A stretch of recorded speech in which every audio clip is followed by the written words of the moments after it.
Tonight we follow the calm crime story of Joseph Joe Bananas Bonanno, from a Sicilian harbor to Brooklyn back rooms and finally a quiet porch in Tucson. Soft tension, dry humor, no graphic detail, just a steady walk through a long and complicated life. If you enjoy stories like this, please feel free to like the video and subscribe so you do not miss the next one. Now take a slow breath, get comfortable, and let us begin with an old man watering roses in the Arizona dusk. Chapter 1. Desert Sunset Over a Quiet Empire. The Tucson sky that evening looked like someone had spilled a slow-moving fire over the mountains and then told it to calm down. Color leaned against color, orange on soft red, purple sliding in at the edges. In the small yard behind a modest house, an old man in a light shirt and pressed slacks stood with a garden hose in his hand and watered a line of roses that did not really need more water. Joseph Bonanno liked the routine anyway. The sound of the water was a gentle curtain between him and the rest of the world. In Arizona, the air could be sharp and dry, but the mist that drifted back to his face felt almost Mediterranean, almost like the breeze off a faraway sea. He tilted the hose, watched the stream thin and thicken, and thought, as he had been thinking more and more often, that the best part of getting old was learning how to make a performance out of very small chores. The neighbors saw an elderly gentleman who kept his lawn neat, nodded politely, and always seemed to have time for a short chat at the mailbox. They knew he had grown children, that he sometimes left for trips to New York or some other city, and that once or twice a year a dark car with serious men in suits came by and parked for an hour or two. The serious men did not bother anyone, so the neighbors did not bother them. Tucson had plenty of retired people. One more did not matter. Inside the house the air smelled of coffee and the faint ghost of last night's tomato sauce. A small radio on the kitchen counter murmured about politics and business, about scandals and investigations. When the announcer said the word mafia, the old man in the yard did not flinch. He merely pinched the hose closed for a moment, walked to the faucet, and turned off the water with deliberate care, as if he were closing a valve in some hidden engine. Mafia was their word, he thought, not his. Not the word he had grown up with, not the code that had shaped an entire life.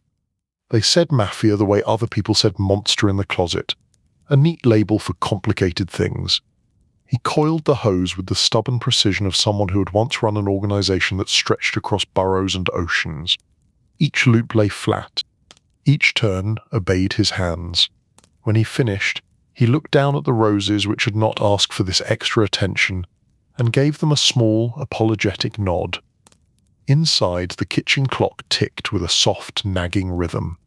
Joseph hung his shirt on the back of a chair, sat down in his undershirt, and poured himself a small cup of black coffee. A Tucson evening could still be warm, but he liked coffee even when the air felt like the inside of an oven. It focused the mind. On the table lay a newspaper, folded open to a story about organized crime. There was a grainy photograph of a younger man in a dark suit, his profile dignified, his expression calm and amused, as if the photographer had told a joke he had heard too many times before. Under the picture the name was spelled out clearly. Joseph smiled at his younger self, a smile that carried very little vanity and quite a bit of irritation. They always pick that picture, he thought, as if I only owned one suit. The article made grand claims about his life and influence, sweeping arrows over maps of New York, Montreal, and Sicily. It used words like empire and legend and ruthless. It was the sort of story that promised danger but really sold bedtime thrills to people in safe houses far from the streets it described. He read a few sentences, then folded the paper shut. The pages made a soft sigh as they closed, like a tired witness refusing to testify one more time. The desert evening pressed its nose against the window. Outside, a dog barked once, decided it had made its point, and fell silent. Somewhere down the block, a television laughed on behalf of a studio audience. Life was ordinary, relentlessly so. and in that ordinariness the old man found a comfort he doubted anyone would ever credit him for. He leaned back in his chair, letting the wood creak under his careful weight, and closed his eyes. It was not sleep. He was never careless enough to sleep in a chair. It was simply a soft descent into memory, into the long hallway behind his present life, where doors opened on scenes he had not visited in years. The first door, as always, led to the sea. He felt it before he saw it, the salt on the air, the mix of fish and tar and wet stone. Then the harbour of Castellammare del Golfo rose around him, sun caught in the water, boats bobbing like thoughts that had not yet decided whether to become decisions. He saw narrow streets climbing away from the harbour, stone houses packed close enough that neighbours could argue from window to window without raising their voices, laundry lines, church bells, cats with suspicious eyes. The town of his birth sitting on its cliff like a cat on a wall, pretending to be sleepy while every shadow whispered names and loyalties. Joseph opened his eyes again in Tucson and took a slow sip of coffee. The taste bridged the years more easily than any newspaper ever could. He was an old man now, with a heart that sometimes skipped and a back that complained when the weather changed. He had spent far more of his life in America than in Sicily. Yet when his mind drifted on a quiet evening, it went first to that port, that little town, the place where he had learned the two most important lessons of his life before he was even a teenager. First, that family and honor were stronger than governments. Second, that people who underestimated quiet men often regretted it. The radio in the kitchen changed topics, sliding from news into music. A soft tune picked its way through the static. Joseph listened for a moment, then reached over and turned the volume down until it was just a background murmur. His own thoughts were soundtrack enough. At his age, he reflected, a man had two choices. He could spend his evenings pretending the past never happened, or he could make some kind of peace with it. He had tried the first option for a while in the early years in Arizona. New house, new businesses, nice neighbors, warm sun. Only the letters from New York and Sicily, and the occasional courtroom summons reminded him that some ties never really broke. Pretending had grown tiring. Now he was leaning toward the second option. Peace, of a sort, not confession. Not the kind of spill that prosecutors dreamed of, but an orderly filing of memories, putting them in their proper places, giving names to certain ghosts, refusing to apologize for others. If the world insisted on telling stories about Joe Bananas, as they like to call him, then perhaps he was allowed to choose which stories would last. He stood up, joints protesting, and walked to the back door. Outside, the sky had deepened to a rich violet, and the first stars blinked on, shy but persistent. He stepped out onto the small porch, hands resting on the railing, and looked up. Sicily was far away, New York even farther, in a different way, yet from this porch in Tucson he could see all of it when he closed his eyes. The brick tenements of Brooklyn, the steam rising from bakery ovens above hidden meetings, the polished shoes of men who pretended they were not afraid of each other. And before that, the stone steps of his childhood town, the smell of seaweed and incense. The desert night around him was quiet, but the past was never completely silent. It shuffled and murmured, making its own kind of restless music. All right, he thought, let it begin properly. Not for the newspapers, not for the agents who had asked their questions and received careful non-answers. For himself, and perhaps for some grandson or distant reader who might one day wonder how an old man watering roses in Tucson had once been spoken of as if he were a king of shadows. He drew in the dry air and let it out slowly, as if he were exhaling an entire lifetime of cigarette smoke. Then he let his mind walk back, past Brooklyn, past the ship that had carried him, back to the town above the sea where people learned early that names could protect or endanger you, Castellammare del Golfo. That was where it had truly begun. Back in the kitchen, the clock ticked on toward the desert night. On the table, the folded newspaper waited, full of second-hand certainty. On the porch, the man at the center of those stories leaned on the railing and, with a small, almost amused smile, allowed himself to remember the boy he had once been. Chapter 2. Salt Air and early lessons in Sicily. The town clung to the hillside like it knew the sea could change its mind at any time. From the harbour, Castellamare del Golfo climbed upward in layers of stone and clay and laundry, each street a narrow cut between houses that had learned to lean close together for comfort. In the mornings, mist would drift in from the water, wrapping the fishing boats and the dock workers in a pale veil. The boys of the town, small shadows with quick feet, raced along the waterfront, dodging coys of rope and stacked crates.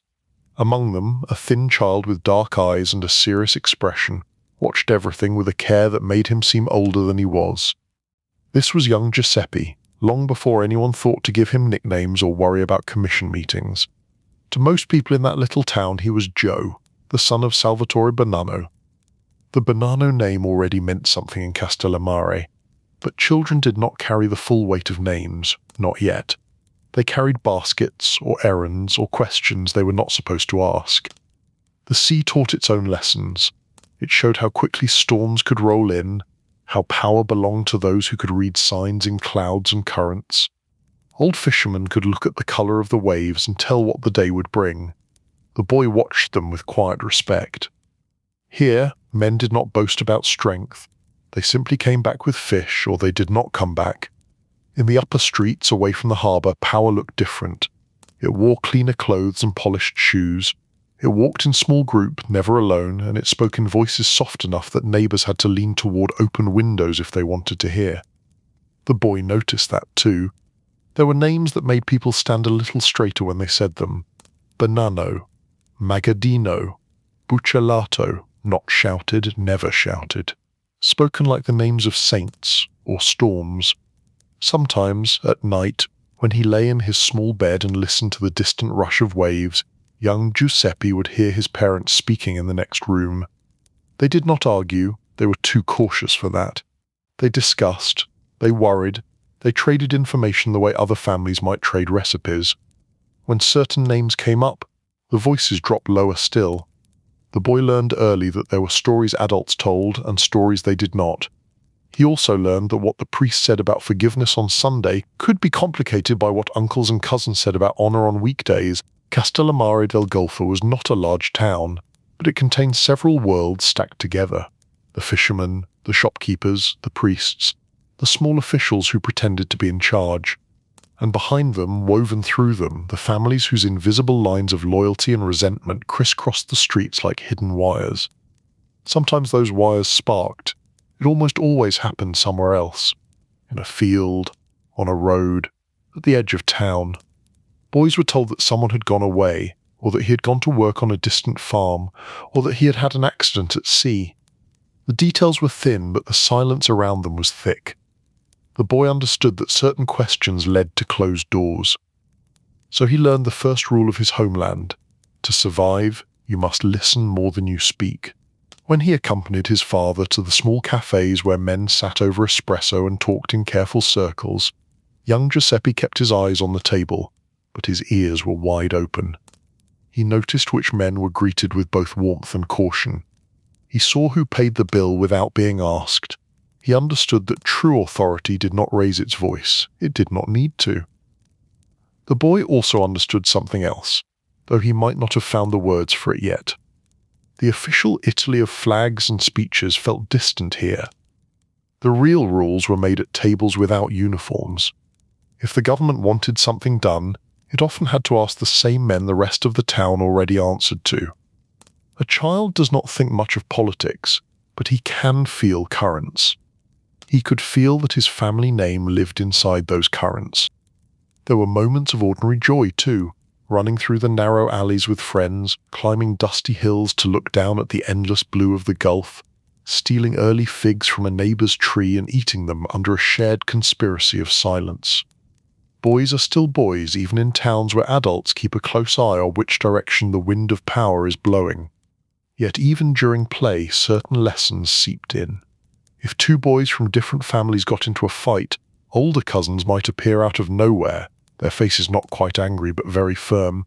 The fight would end, apologies might be offered, and later at home there would be quiet, serious conversations about how some disagreements were not worth the trouble they could cause.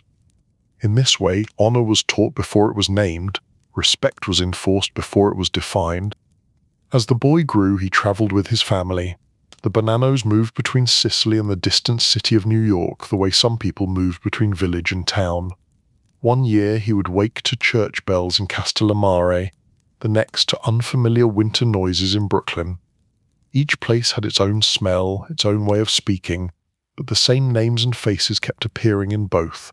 Uncle, cousin, godfather, the same pattern of loyalty stretching across an ocean.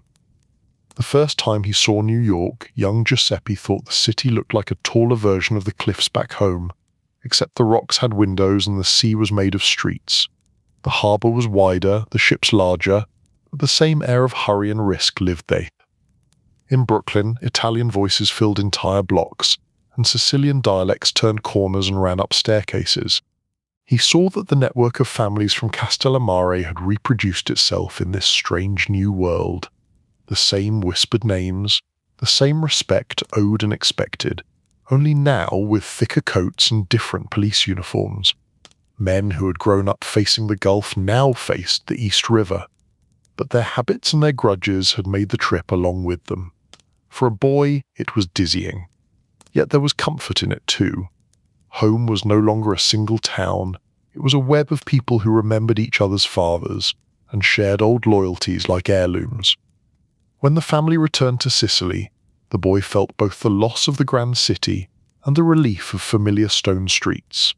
Castellamare welcomed him back with salt air and narrow shadows. He knew by now that the old feuds in the town, the long-running quarrels between certain families, were not childhood stories. They were real, and they were dangerous. He also knew that his father walked through these rivalries the way a careful man walks along the edge of a cliff, never stepping where the ground looks unstable.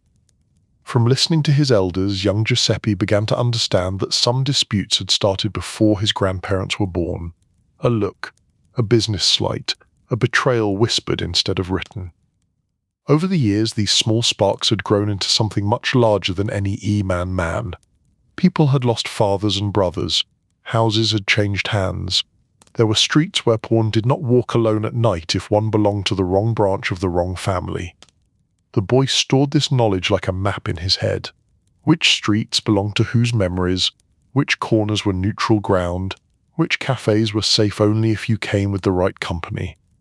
He noticed too that his own family seemed to move through the town with a particular kind of confidence. Not arrogance, just a steady certainty that they were not to be trifled with. Other men measured their words in front of his father.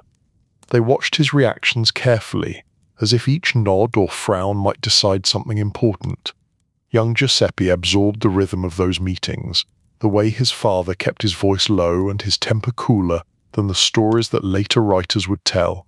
If threats were made, they were made in code, wrapped in polite phrases about business and understanding.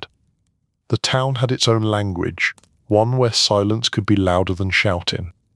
And then, as if the gods of irony were already at work, the larger world decided to take more interest in the hidden structures of places like Castellamare.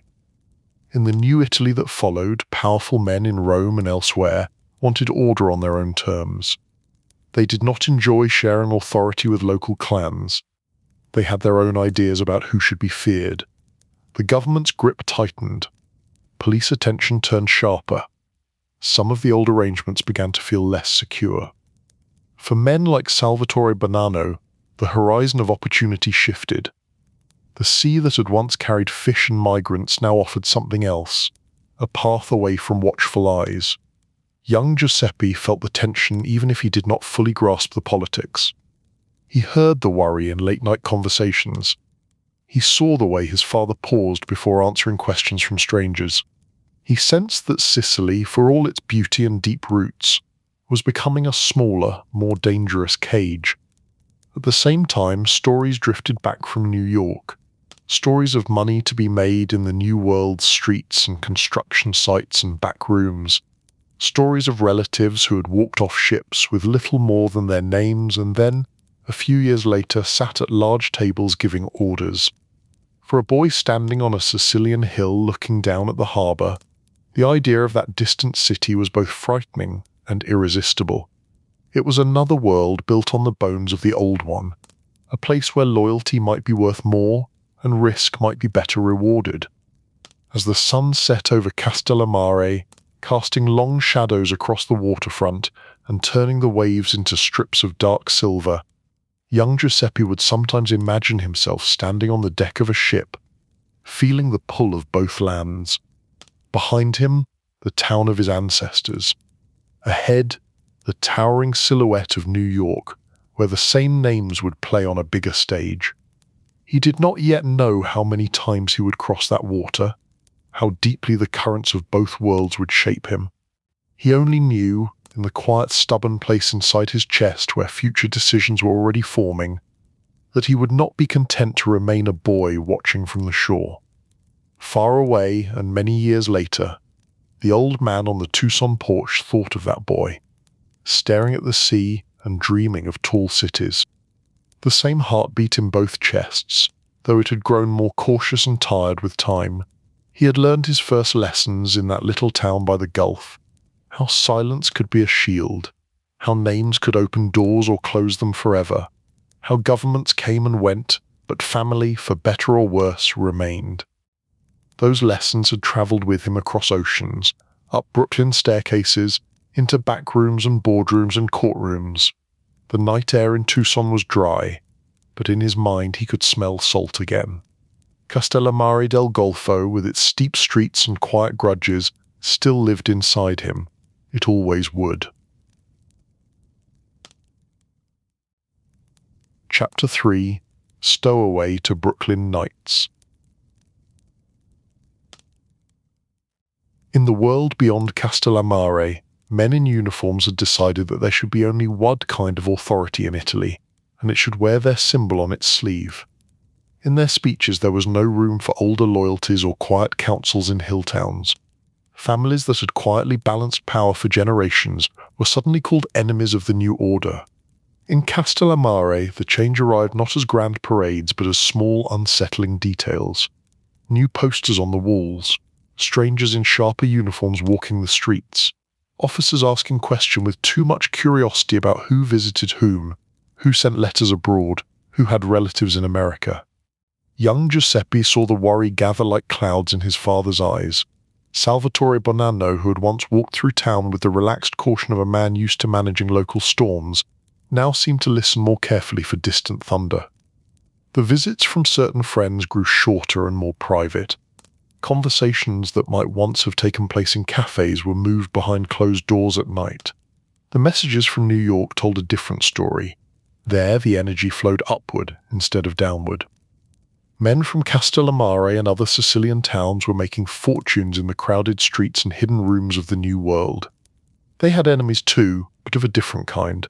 Police who could be bribed, politicians who could be charmed, rivals who understood the rules of their shared trade. Slowly a plan took shape, even if no one called it that. The younger generation would put more of its weight on the American side of the ocean. If Italy was going to tighten its grip, then those who had options would quietly move out from under that hand. No one announced that Giuseppe was leaving for good. Such announcements were not wise. One day he simply found himself standing on a dock, a small suitcase by his feet, the sea breathing its damp breath against his face. His mother straightened his collar. His father gave him a look that contained too many instructions to put into words. Behind them, Castellammare watched, silent and ancient. The official path to America was no longer straightforward for someone with the Bonanno name, so the route bent. First to another port, then to another country. The ship that carried him away from Sicily was crowded with passengers whose reasons for travel were less complicated. Some sought work, some sought adventure, some simply sought a future not bounded by the same hills they had grown up staring at. In Cuba the air felt heavier, full of music and tobacco. Havana was a swirl of colour and noise that made even New York, when he finally reached it, seem almost sober. The harbour there held its own networks, its own quiet arrangements between men who understood how to move people and goods, where officials preferred they would not go. Giuseppe was no grand passenger. He was cargo with a last name that mattered. Florida heat wrapped around him like a damp blanket. The immigration lines were long and tedious, full of nervous glances and tired children. Officials listened to each name, stamped papers, frowned at some faces more than others. When his turn came, the questions were simple, but the air around them was tense. Where are you from? Who are your relatives? How long do you plan to stay? Somewhere in a file cabinet, his last name sat underlined in a way he could not see it. Suspicion flickered in an officer's eyes. For a day, the journey to New York hung in the balance. Angry governments on the other side of the ocean had whispered into new ears. The path that had been risky now threatened to close entirely. Then the invisible hand of other networks reached out. Friends of friends, lawyers whose names did not appear on the forms, promises made in back offices. Bail was quietly arranged. Papers were stamped in the right way. The young man from Castellamare stepped away from the desk and did not look back. On the train north, he watched the landscape slide by, flatter and wider than anything in Sicily. Florida palmettos gave way to Georgia pines, then to the smokestacks and factories of the industrial north. Each mile carried him farther from the official reach of one government and deeper into the unofficial reach of another. New York hit him in the face like cold steam. The city smelled of coal, iron, and 1,000 kitchens. In winter, the wind whipped down the avenues, sliding under collars and into bones. But in the streets of Brooklyn, where Italian voices filled the air, there was also warmth. Women leaned from windows to call children in. Men argued about soccer, politics, and money at the same time. His uncle's bakery sat on a busy corner, the kind where the front door never stayed fully closed. The oven in the back glowed from dawn to dusk, turning flour and water into loaves that seemed to vanish as soon as they were placed on the shelves. Giuseppe stepped into this world with both hands open, ready to work. He woke before sunrise, shoulders stiff from a bed that was not quite as comfortable as the one he had left in Sicily. In the bakery he learned the rhythm of mixing and kneading, of shaping loaves with practiced movements, of sliding trays into the oven without burning his fingers. Flour dusted his clothes and hair, softening his appearance into something harmless and domestic. In the front of the shop he smiled at customers who wanted extra crust or fewer seeds. Old women complained about the price of bread, young mothers juggled coins and children. The register rang with the steady reassurance of a business that served a real need. In the back, behind a door that looked ordinary to anyone who did not know better, a second business thrived. There, small cups of espresso sat on a scarred wooden table while the real conversations unfolded. Men arrived alone or in pairs, hats pulled low, coats smelling of winter and cigarette smoke. They greeted Giuseppe with nods, recognizing him as a Bonanno before they knew him as anything else. He poured their coffee, wiped the table, and kept his ears open. He learned which names carried weight in this new world: Masseria, Maranzano, Castellamarese, Neapolitan. Old rivalries from Sicily had crossed the ocean and found new life in these streets. Men spoke of territories the way farmers back home spoke of fields. Who had rights where? Who could collect from which dice game? Which police captains were friendly and which were best avoided? Bootlegging, though officially fading with the end of prohibition, still cast a long shadow. The habits and connections built during the dry years remained. Joseph, as he now more often called himself, found himself delivering envelopes and messages through a city that seemed to run on such errands. A package to this address, a quiet word to that bar owner, a reminder to someone who had fallen behind on a payment. One night he carried an envelope through snow to a speakeasy that had refused to fully accept that the law had changed. The place hid behind an unmarked door, its windows covered to keep prying eyes out. Inside, men smoked and drank under low lights. A piano tried to cheer up the room. He approached the bar, asked for the owner, and handed over the envelope. The owner, a broad man with a tired face, opened it, read the note inside, and looked up with a mixture of fear and calculation. "Tell your uncle I will fix it," he said. Joseph nodded. No threats were needed. The simple act of delivering that message, with that last name, was enough. He also learned how to read the police. In some neighborhoods, an officer might look the other way if he recognized who you were and understood that trouble on his beat would be answered in ways that did not involve paperwork. In others, hot-headed cops tried to prove themselves by hassling anyone who looked too comfortable on a corner. Once, he and a companion were stopped on a cold night near the waterfront. The officers searched them, found nothing, and decided to make a point with rough words. Joseph listened, hands in sight, his face calm. When an officer made a comment about foreigners, Joseph let it pass with a small, polite smile that suggested both respect and an almost invisible amusement. Later, the officer would learn who he had spoken to. That knowledge would make him more cautious next time.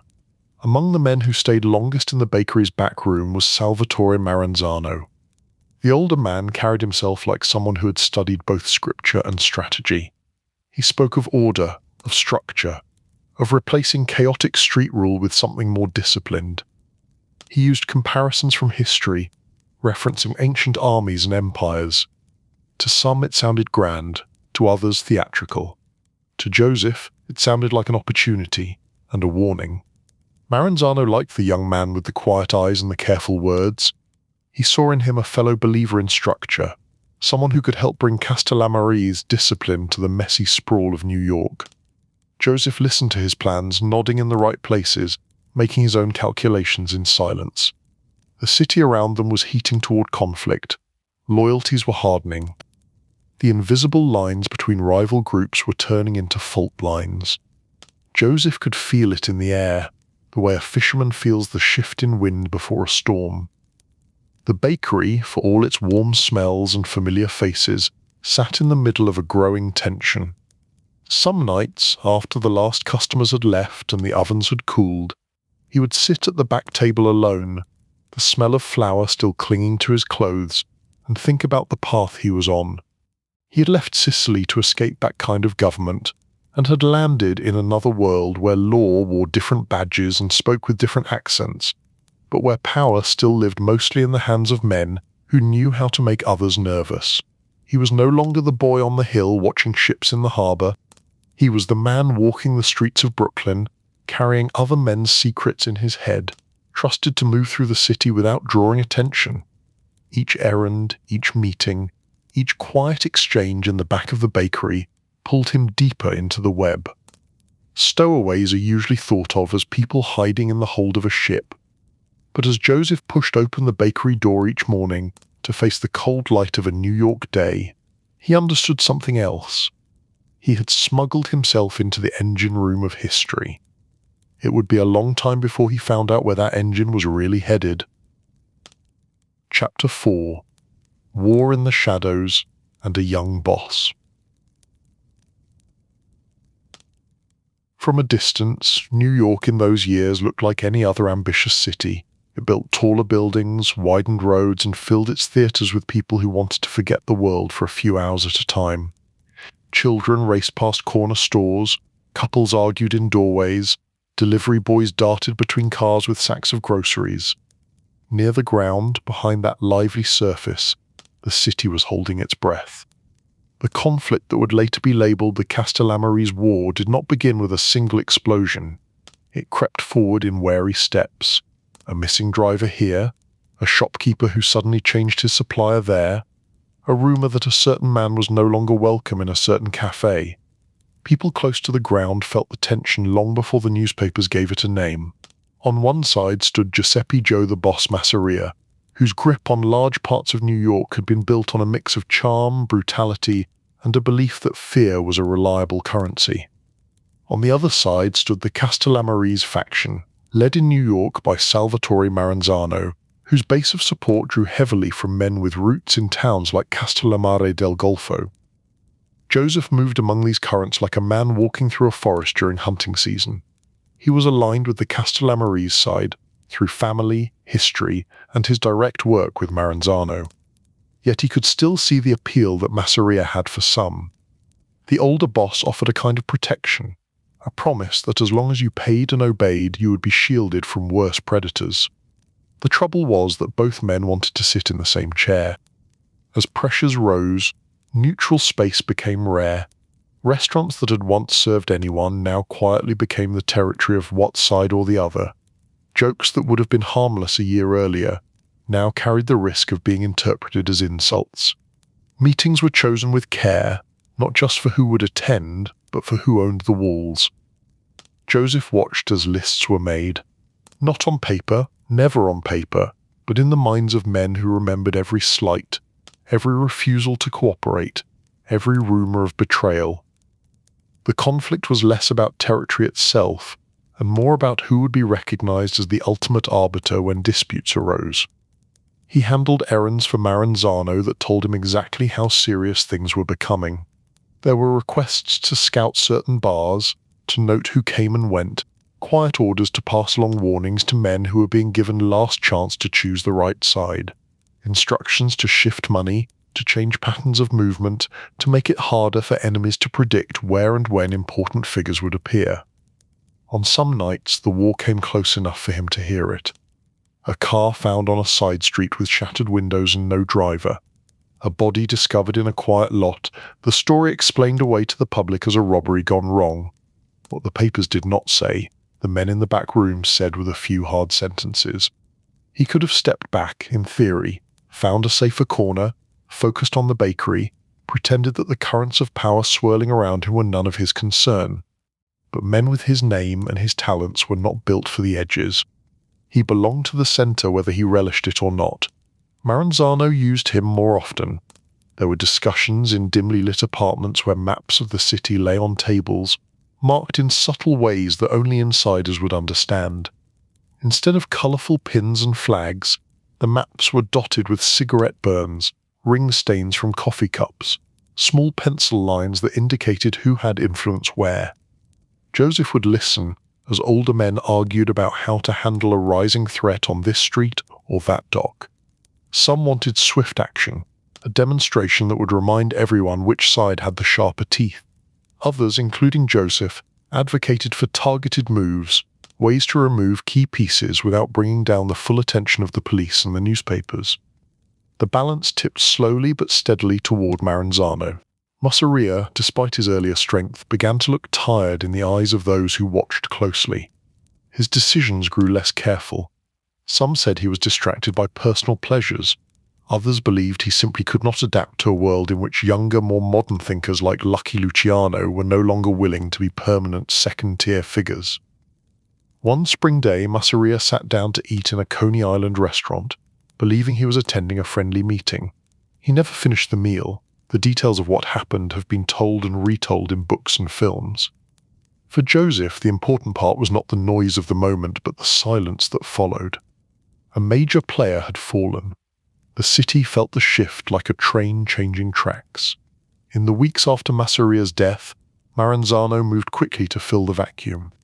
He announced, informally but with great confidence, that he was now the boss of bosses, the supreme authority over families that had previously answered only loosely to any central figure. He divided New York's underworld into geographical families, assigning territories and commanding tribute. He also rewarded his supporters. Joseph found himself rising in stature, his advice sought more often, his presence requested at higher-level meetings. In some gatherings, he sat close enough to the center of the table to see the strain behind Maranzano's eyes. The new boss liked to compare himself to Roman emperors. He spoke of the need for loyalty, for ceremony, for respect. He demanded visits, tributes, and regular reports. In creating order, he also created resentment. Men who had long grown used to managing their own affairs did not entirely appreciate being treated as provincial governors reporting to a distant capital. Joseph understood the appeal of order. He had built his own life around structure. At the same time, he recognized the danger of any man planting his flag too firmly at the top of the hill. The more Maranzano insisted on being the ultimate authority, the more other ambitious men would seek ways to cut him down to size. Lucky Luciano was chief among those men. Younger than Maranzano, sharper in some ways, and far more committed to a businesslike vision of organized crime, Luciano had no patience for royal titles. To him, the underworld should function like a corporation, not a kingdom. Bosses ought to share power enough to prevent endless wars, but no one should be allowed to become a tyrant. Joseph, positioned between these generations, watched their struggle with uneasy clarity. He respected Maranzano, owed him loyalty, and had benefited from his rise. He also knew Luciano was not a man to underestimate. The Sicilian in him sensed that the story was far from over. He was right. In September of a year that had already seen more change than most, Maranzano called Luciano and others to his office under the pretext of clearing the air. It would be an inspection, a conversation, a chance for the new boss of bosses to assert his control directly. Luciano, however, had already decided he would not allow himself to be lectured into permanent subordinate status. Instead, men loyal to Luciano entered Maranzano's office posing as government agents. What happened next was quick and final. No press conference, no courtroom, just one more abrupt removal in a season that had seen several. Another storm rolled through and left the skyline looking the same but structurally altered. The old model of one supreme boss had proven too fragile to survive. In the days and weeks that followed, Luciano and his closest allies convened a different sort of meeting. There would still be bosses, yes, but they would sit together on a commission, a table where families could meet as equals in theory, argue, negotiate, and find ways to profit without constant secret war. It was not a perfect design, but it was better, in their view, than letting one man's ego dictate the fate of all. When the conversation turned to who should lead the family with strong ties to Castellamare, Joseph's name came to the front easily. He had proven himself reliable. He had behaved with discipline during the war. He understood both the old codes of Sicily and the practical reality of American streets. He was young enough to grow with this new structure, but old enough to have seen what happened when pride ran wild. The offer, when it came, did not arrive with fanfare. No crowns, no trumpets, just a series of meetings in which older men began to refer to him as boss, in which questions that once flowed upward past him now landed squarely on his table. Luciano spoke to him as an equal. Others watched his reactions more closely than they had before. Joseph accepted with the same calm that had carried him through the war. Inside, he felt the weight settle onto his shoulders. It was not just the weight of profit and power. It was the weight of responsibility for keeping dozens of men and their families as safe as his chosen line of work allowed. He set about shaping his leadership in a way that deliberately avoided some of the mistakes he had just witnessed. No grand titles beyond what tradition demanded, no insistence on theatrical displays of loyalty. He wanted a family that ran quietly, efficiently, and with as little bloodshed as possible. Violence would still exist, but it would be the last option, not the first. He spent long hours with his most trusted captains laying out expectations. Earnings must be steady. Problems must be brought to him before they exploded. No one was to start wars for pride. Disputes with other families were to be channeled through the new commission. The days of surprise attacks meant to reorganize the city overnight were, in his ideal scenario, over. To the outside world, none of this was visible. They saw only that certain names appeared less often in the crime pages, that some neighborhoods grew oddly calm, that a quiet man with a serious face had begun to be mentioned as a power behind the scenes. To his own family, he was both boss and teacher. He expected loyalty, but he also offered a kind of order that many appreciated after years of hidden conflict. He did not drink heavily, he did not make wild bets, he did not treat his men as props in his own drama. For a time, that difference made all the difference. Standing at the edge of this new arrangement, Joseph believed he could build a quieter empire than the ones that had just crumbled. He knew the dangers. He had watched them up close. The war had given him a clear education. The question was whether his careful style and belief in structure would be enough to keep his family out of the kind of storms that had swept away the previous kings. For now, the commission met. The families, bruised but functioning, began to operate under the new rules. And in the middle of it, Joseph Bonanno took his seat as boss, a young man with an old man's eyes, determined to prove that there was such a thing as a stable shadow in a restless city. Chapter 5: Long Island Lawns and Brooklyn Backrooms. The house on Long Island looked like any other success story from the outside. A neat lawn, trimmed hedges, a respectable car in the driveway. In spring the grass was the right kind of green, not too perfect but clearly cared for. In winter the snow was shoveled before most of the neighbours had found their boots. Nothing flashy, just quietly correct. In Hempstead, Joseph Bonanno was simply Mr. Bonanno, the quiet husband with the careful suits and the trace of Sicily still in his voice. He had chosen this suburb with intention. It put a little space between his children and the streets where whispers about him travelled faster than the wind. A man could walk his dog here at night without wondering who was watching from a dark doorway.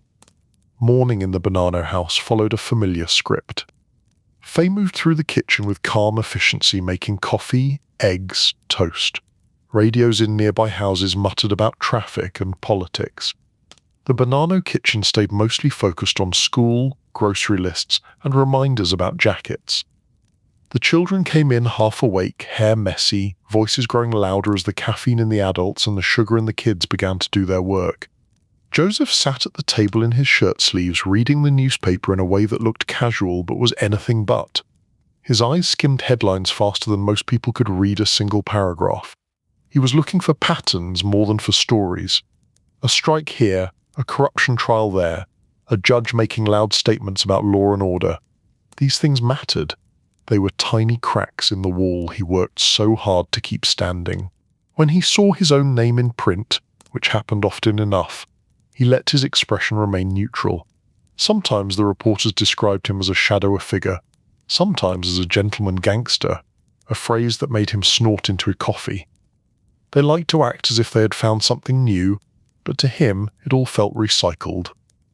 Bill would occasionally glance over his shoulder at the paper, looking for the same name. The boy was growing into his height, shoulders broadening, eyes alert. He heard what the world said about his father. At school, classmates repeated things they had overheard at adult tables or read in headlines. Some of them were impressed. Some of them were afraid. A few were foolish enough to test him. Joseph saw the way Bill carried these things, a mixture of pride and pressure. He knew that look. He had felt it himself once, walking the streets as a younger man with the Bonanno name in his pocket like a loaded coin. He tried to cut through the noise with simple rules. "Remember," he would say over breakfast, "you are my son before you are my reputation. You show respect because it is right, not because you want anyone to fear you." He would keep his voice light, but his eyes held the message steady. After the plates were cleared and the children had scattered toward school and their own adventures, the house shifted into its second role. The family home receded a little, and the headquarters quietly emerged. The hallway table with its small bowl for loose coins and keys also held, in a drawer, a narrow black address book. It did not look like much. In his world, it was more valuable than many safes. His mornings often began in a small room he used as an office. No sign on the door, a modest desk, a telephone that connected him to an entire hidden network. He would sit with a pad of paper, not to write names or crimes, but to keep track of impressions. Who sounded nervous? Who sounded too relaxed? Which captains were bringing in steady envelopes and which had suddenly discovered unexplained bad luck? Calls came and went, a captive from Brooklyn reporting on gambling receipts and a minor dispute about a card game that had gotten out of hand. A man from the garment district worried about a competitor using cheaper labour and perhaps think of switching alliances. A contact in Montreal speaking carefully about shipments and customs officials. Joseph asked questions that went straight to the core of each situation. How much? For how long? Who else knows? Do the police care yet? He did not waste words. In a world full of men who liked to hear their own voices, his brevity was one of his most powerful tools. When decisions were needed, he made them with the same controlled tone. You will make it right with him. You will pay back what you owe and then stay away from those tables for a while. You will remind our friend that we have stood with him for many years and that such loyalty deserves to be remembered. He did not say, or else. He never had to. By mid-morning he was usually on his way into the city. The drive from Hempstead to Brooklyn traced a path from the illusion of ordinary suburb to the visible wear of New York streets. As the miles passed, lawns gave way to tenements, tidy driveways to double-parked trucks and crowded curbs. He had several offices, though none bore his name. There was a social club on a Brooklyn block where old men played cards near the window, while business was conducted in the back. There was a modest suite in an office building in Manhattan where a legitimate company's name glowed on the door, and accountants kept respectable books with careful hands. In the Brooklyn club, the air smelled of smoke, strong coffee, and worn wood. Men greeted him with respect but not theatrics, a nod, a softly spoken boss. Chairs were pulled out, reports delivered. Here the talk was about numbers and people. Who had done well, who had caused problems, which neighborhood priest had been particularly helpful, which local politician needed to be reminded of old favorites. Joseph listened more than he talked. The image that outsiders had of constant shouting and wild threats never matched the reality he preferred. His meetings felt more like a series of business conferences than scenes from a lurid movie. The stakes were high, but the tone stayed level. In an atypical meeting, a captain named Sal came in with a tight jaw and a tense posture. He explained that 2 of his men were at odds over a slice of a dice game. The amount of money at stake was small, but the insult had grown large. Harsh words had been exchanged in front of others. Pride was on the line. Joseph let him finish. Then he asked the questions that mattered. Who really built this game? Who has brought in more over the last year? Who is closest to you if trouble comes from the outside? Sal answered honestly.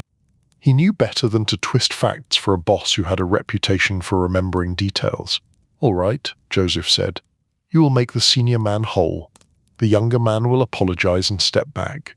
You will tell both of them that if I hear one more word of this, neither will touch that money again. Sal nodded, some of the tension draining from his shoulders. The decision was fair enough. It allowed everyone to save some face while making it clear that selfish disputes would not be allowed to grow into public embarrassment.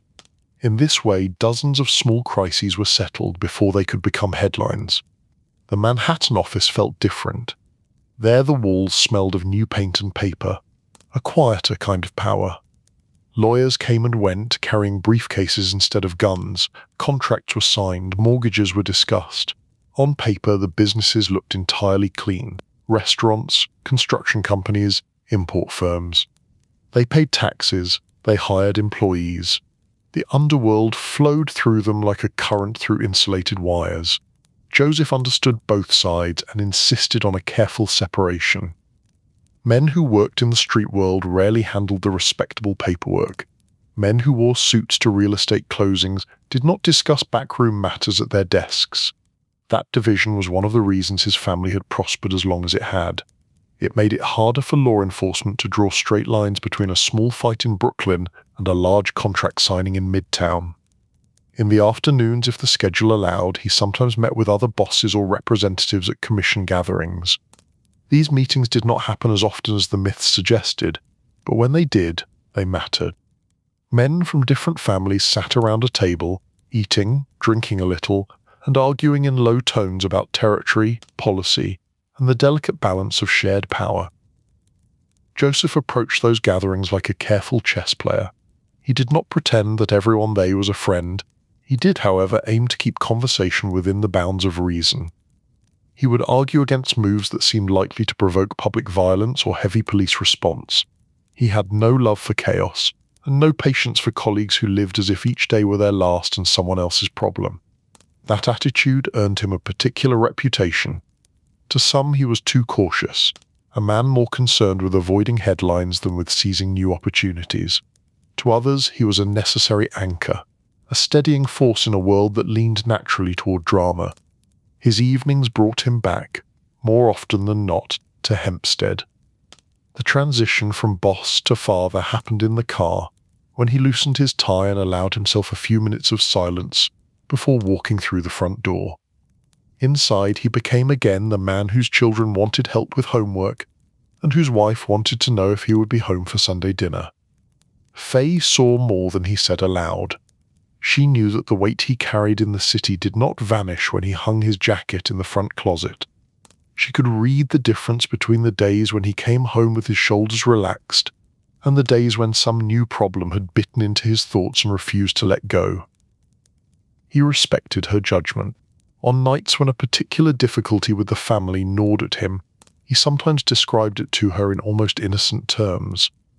A man at work cannot decide if he wants to listen to his boss, he might say, carefully removing names and locations. "My friend is tired of the disrespect, but he also knows the man has a family." "And what would you tell your friend?" Faye would ask, setting a plate on the table.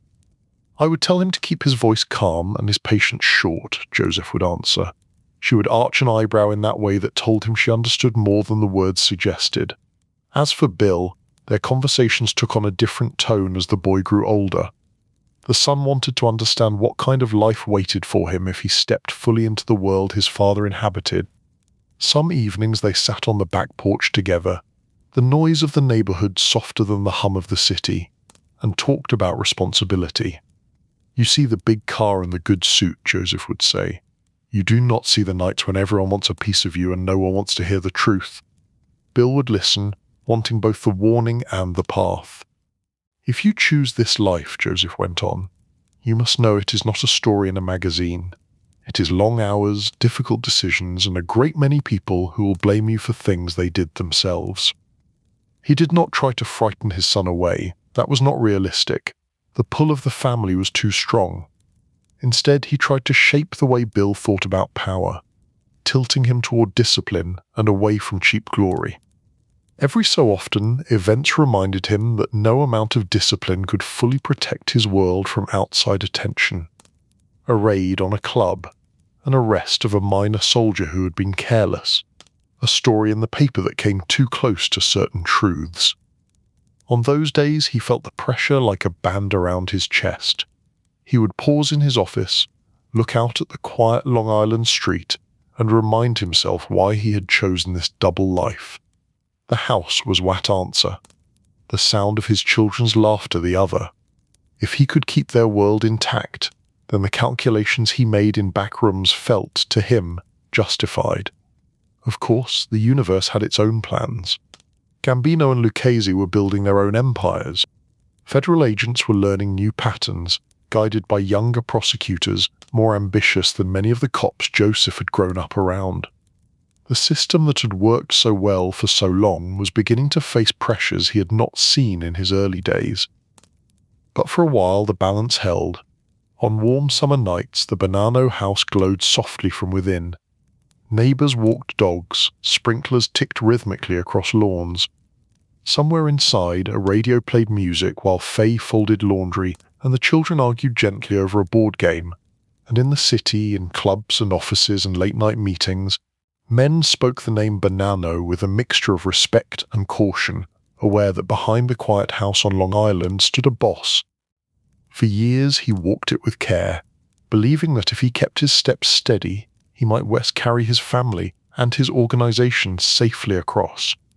He did not yet know how violently the rope would one day begin to shake. Chapter 6. Plans Against the Table of Bosses. By the time the calendar crept into the early 1960s, the world that Joseph Bonanno had helped shape was beginning to shift beneath his feet. Some of the men who sat at the commission table had grown old or careless. Others, like Carlo Gambino and Tommy Lucchese, had grown more powerful with a style very different from Joseph's own. The commission, in theory, existed to maintain balance. In practice, it was becoming a place where certain voices dominated more than others.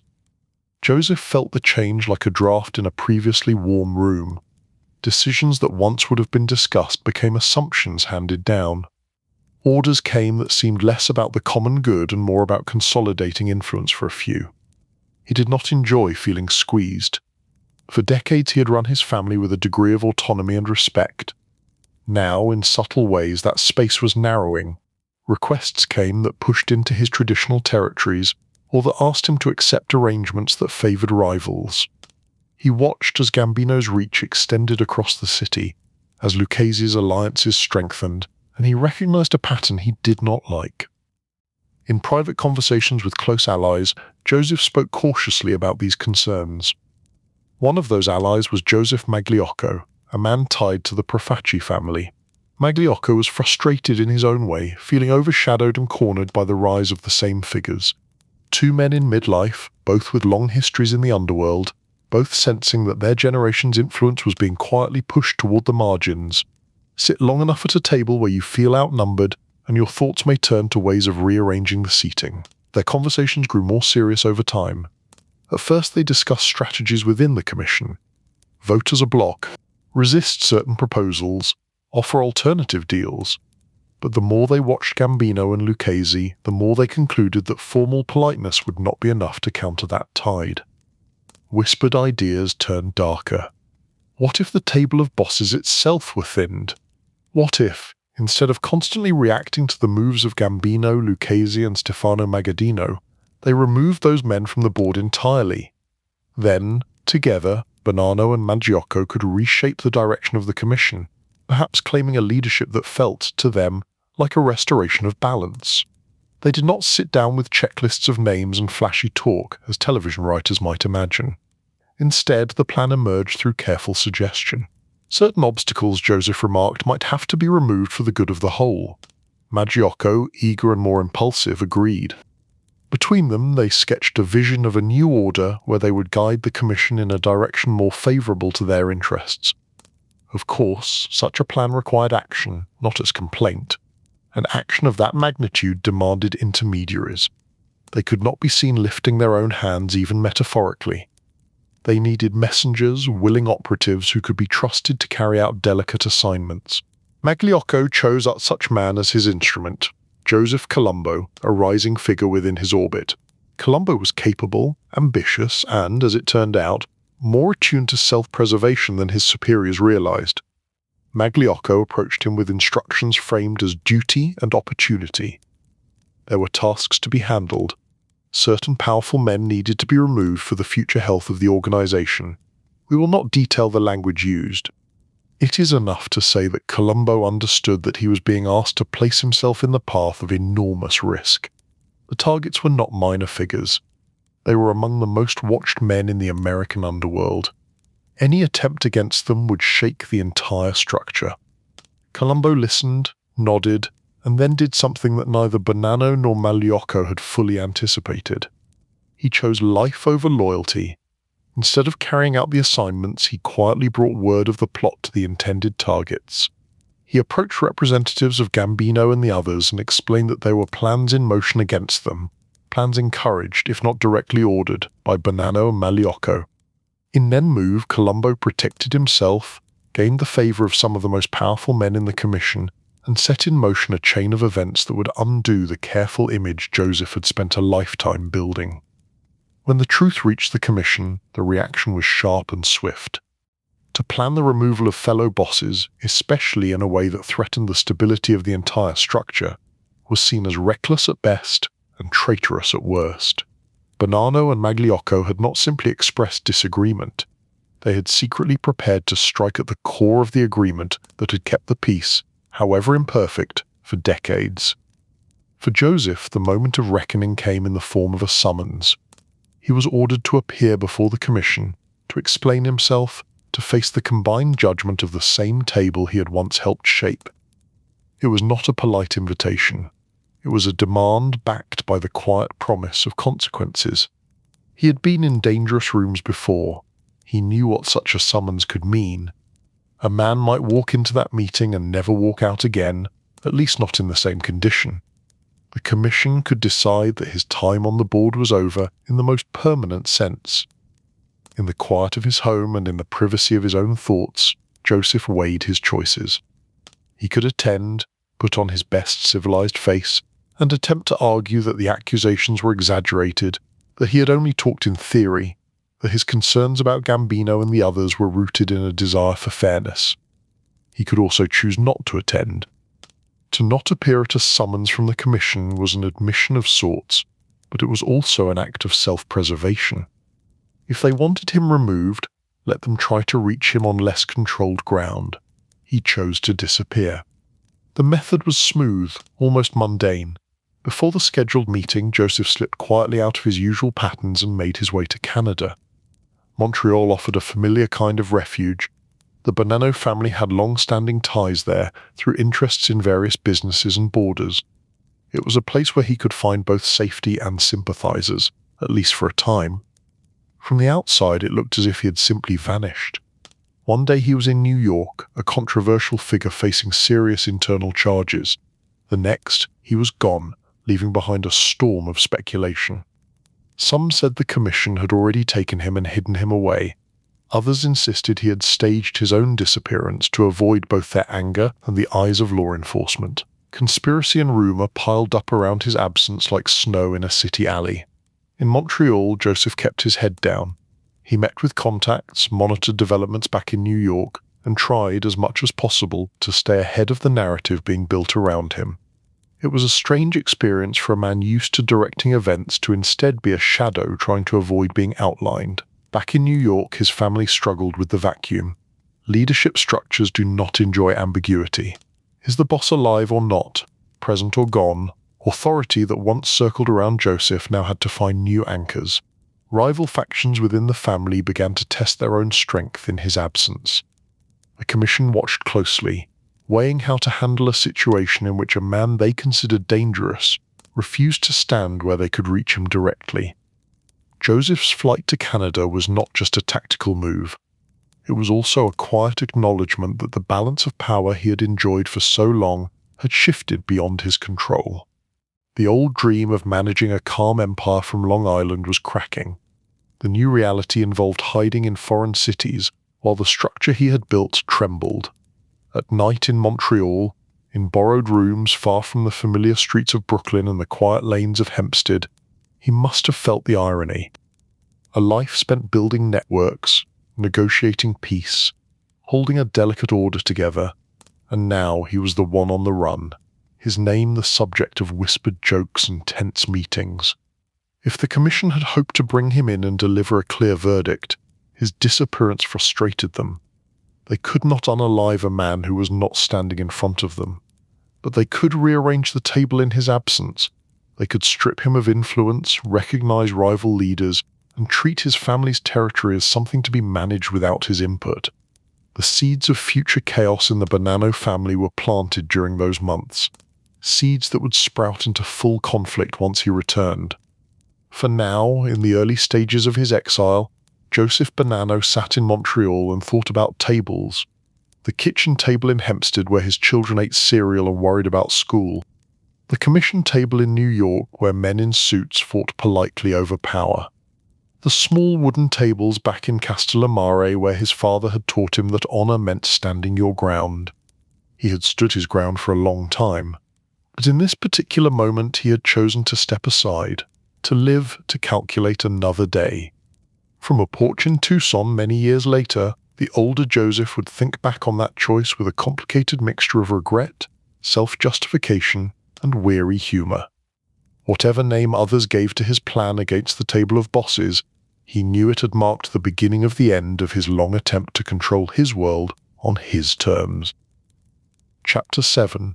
Vanished on Park Avenue. When Joseph finally eased himself back into New York life after his time in Montreal, the city felt both familiar and strangely rearranged. The same bridges arched over the same rivers, the same taxis grumbled through traffic, but the air around him felt thinner, more cautious. He was no longer the quietly confident boss gliding between Long Island lawns and Brooklyn back rooms. He was the man who had skipped a summons. Lawyers met him first. They always did in that stage of his life. Men in suits who spoke of grand juries and indictments, of investigations that had been waiting patiently while he was away. They wanted him to understand that while internal troubles had chased him out of town, the government had not forgotten his name. He understood very well. The law moved slowly, but it did not forget. His son Bill hovered at the edges of these meetings, his face a mixture of concern and determined loyalty. To Bill, his father was still the central figure in their story, the man whose calm presence shaped every room he entered. To Joseph, the boy had become a man during his absence, and that fact carried its own weight. A son could be an heir, a shield, or a target, sometimes all three at once. The plan, if it could be called that, was to navigate both sets of pressure at once. On one side, the commission and the rival bosses who had not forgiven his earlier plotting. On the other side, prosecutors and agents who wanted his testimony, his cooperation, or his conviction. It was a narrow bridge to walk, suspended over a drop with no soft landing. His lawyers arranged meetings, strategy sessions, careful explanations of what he might be asked and what he would, politely but firmly, refuse to answer. Joseph listened, nodded, and kept his own counsel. For decades he had lived by a code that placed silence above survival. He was not about to break it now, even if the price for keeping it climbed higher every year. On a winter evening in Manhattan, the different threads of his life briefly came together at a table in a Park Avenue restaurant. He dined with his attorneys in a room full of quiet clatter and expensive conversation. Waiters moved like small, efficient ghosts between tables. Outside, the city lights bounced off wet pavement and orderly rows of trees. To anyone glancing in, it was just an older businessman having a serious dinner with his advisors. They discussed subpoenas and possible indictments in low voices, trading delicate phrases about risk and strategy. The lawyers wanted him to consider cooperation as a way to ease the pressure. Joseph smiled without amusement and deflected those suggestions with the same patience he might use on a child asking to play with matches. After dinner they stepped out into the cold air. The wind swirling down Park Avenue had a different bite than the desert breeze in Tucson or the sea air in Castellamare, but it carried the same message. Cities kept their secrets, but they did not protect anyone from the consequences forever. The plan for the rest of the night was simple. Joseph would walk the short distance to an apartment building where he was staying, and his lawyers would head off in their own direction. They said their goodnights on the sidewalk, the way countless diners have done before and since. Then he turned toward the building's entrance. What happened next would be discussed for years by prosecutors, journalists, and underworld gossipers, each adding their own seasoning to the story. The version that settled into the public imagination went like this. As Joseph approached the building, a car eased up beside him. Men stepped out, sharp in their own dark coats. There were no shouted threats, no drawn guns in the middle of the busy avenue. Just a quick, efficient interception. A few words, an insistent hand on his arm, a door opening. To a passerby it might have looked like friends meeting a late guest. Then the car pulled away into the Manhattan night, carrying him with it. The next morning he did not appear where he was supposed to. His lawyers made calls. His family asked questions. The building he had been headed toward had not seen him arrive. The government, preparing for a grand jury session that never received its star witness, blinked in surprise and then narrowed its eyes. In the days that followed, official statements spoke of kidnapping. The word sounded dramatic in headlines, but beneath the drama lay a simple fact. One of the most prominent underworld figures in America had disappeared from a well-lit street in the center of Manhattan as if the city itself had swallowed him. Speculation bloomed. One version of the story held that his enemies within the commission had finally decided to settle accounts, that the car on Park Avenue belonged to men loyal to his old rival Magaddino, or perhaps to Gambino and Lucchese, tying up a loose end that had been dangling too long. In this telling, Joseph had been taken to some quiet place and pressured, punished, or removed for good. Another version suggested something more theatrical on his own part. Perhaps the kidnapping was not a kidnapping at all, but a vanishing act. A staged event that allowed him to slip away from both government summons and underworld reprisals at the same time. Fake your own disappearance, let the world argue about your fate, and watch from a safe distance as your enemies chase shadows. Agents followed leads. They interviewed anyone who had seen him that night, walked the route from restaurant to building, pored over parking records and informant reports. The trail ran into fog. No body, no ransom, no clear evidence of who had taken him or why. Just a blank space where a very public figure had once stood. Months stretched into years. For 2 long years, Joseph Bonanno remained officially missing. In the absence of facts, narratives began to harden. Some believed he had been quietly unalived and buried in some anonymous patch of ground, his body feeding weeds while the city above continued to move. Others believed he was somewhere far away, perhaps in another country, perhaps hiding in plain sight under the protection of allies. Within his own family, the effect was chaotic. A crime family cannot operate indefinitely with a ghost at its head. Capos and lieutenants had to decide whether to wait for a leader who might never return, or to shift their loyalties to whoever could offer direction now. Old disputes, long dampened by Joseph's steady presence, began to flare again as ambitious men tested their strength against another. Bill, caught between grief, anger, and the demands of the life he had stepped into, tried to hold his father's loyalists together. The burden was heavy. He was expected to act with the authority of a man who had spent decades at the top, while still carrying the raw wound of not knowing for certain whether his father was alive or gone. The commission, for its part, proceeded as if Joseph were effectively removed from the board. They recognized other figures, encouraged alternative centers of loyalty in the Bonanno family, and began to redraw the internal map of its leadership. A ghost could not attend meetings or cast votes. In practical terms, whether Joseph was actually alive mattered less than the fact that he was absent. And then, as quietly as he had vanished, he returned. 2 years after the night on Park Avenue, Joseph reappeared in New York. There was no dramatic rescue, no standoff with captors, no official account that satisfied everyone. He simply came back, thinner and older, his calm now edged with something like wary resignation. To those who asked where he had been, he gave limited answers. He spoke of being taken, of having been threatened, of having spent time held by people whose faces he refused to name. He hinted at pressure from rivals, at attempts to break his resolve. He remained consistent on one point. He would not cooperate with the authorities, and he would not give them a story they could paste neatly into their files. Privately, some doubted his kidnapping tale. They suspected he had arranged his own disappearance to avoid the double squeeze of the commission and the government. Others believed him, pointing to long-standing grudges and the ruthless habits of his rivals. In truth, only a handful of people, if that many, ever knew the full details. The rest of the world was left to choose which version suited their sense of drama. What mattered more than the precise truth was the effect of his absence. The family he returned to was not the same us he had led from his seat at the head of the table.